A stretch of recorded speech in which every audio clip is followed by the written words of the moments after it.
So you're here with me today. Hopefully we'll have some people coming to watch. I've got something amazing to show you today. Let me sit down on the grass. It's beautiful here. Hi everybody, it's Jo from Applewood Acres. It's quite windy here today, but I've got something really good to show you. What I wanted to show you is about the onions and garlic. Those of you that have grown them may know about this. Those of you that haven't, might be quite interesting to learn. So what I'm going to do is turn you around and I'll show you how we grow our onions and garlic. We're all no dig here on Applewood Acres. That means we put a layer of cardboard and then we mulch it with about 8 inches of good mulch. So that might be horse manure, cow manure, compost, whatever you might have.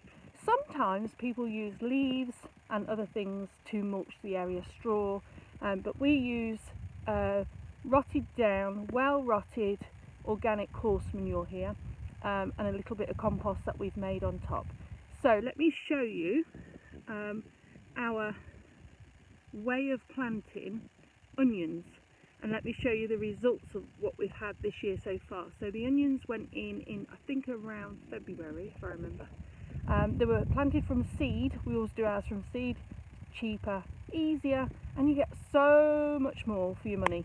And it's so simple. Plant the seed in a seed tray, let them grow, get them up to probably about, I don't know, 3 inches, and then plant them out. It's so simple. Now what we don't do, we don't plant the onions singly. So once they're in the trays, we bring them out to the garden. We don't do them in singles. We plant them with their friends. So we'll plant approximately 5 or 6 onions, I'm going to show you, into the ground or into the bed, whichever way you're doing it, and we let them grow together. So they really like to grow with their friends. So let me turn you around and show you what we do. So if you can see in this bed here,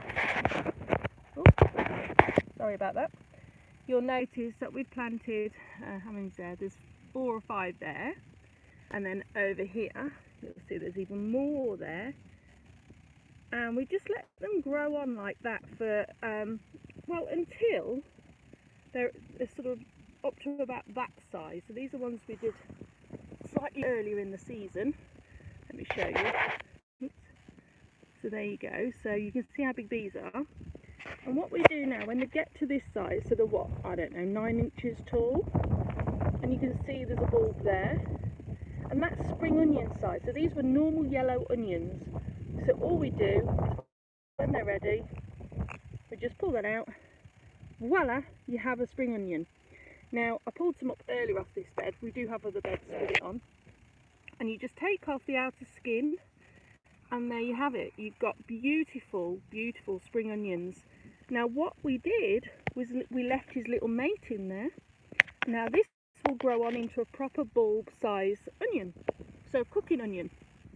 So that's how we grow in our no dig bed systems onions. So these are the baby ones. They'll go exactly the same as this, and then we leave that one, we take his mates out, and then we leave that one to grow on. So it's pretty simple really.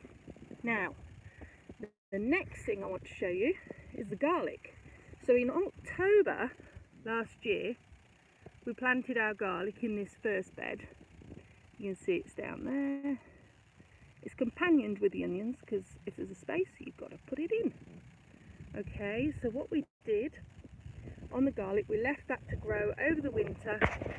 It's done really well, and then the surprise is, let me show you, what will happen with it if you plant hard neck garlic. It only happens on the hard neck. You'll get what's called a scape coming out of the middle of the plant. You'll see it there. Now this is obviously where the flower will eventually come from, and the seed, but at this point the bulbs are just about ready. Now I took one out earlier to show you, so if I lay that there, so this was one I pulled up earlier to show you. So they're almost ready. They've got nice skin on, they're nice and firm. I would say literally in about 2 weeks time that would be the perfect garlic bulb. I mean it's edible now, but it's lovely as, you know, it's lovely in a couple of weeks time. But the reason I wanted to show you this was not for the garlic, because that's obviously what we expect, but it was for the scape at the top. And the scapes, if you didn't know, are absolutely delicious.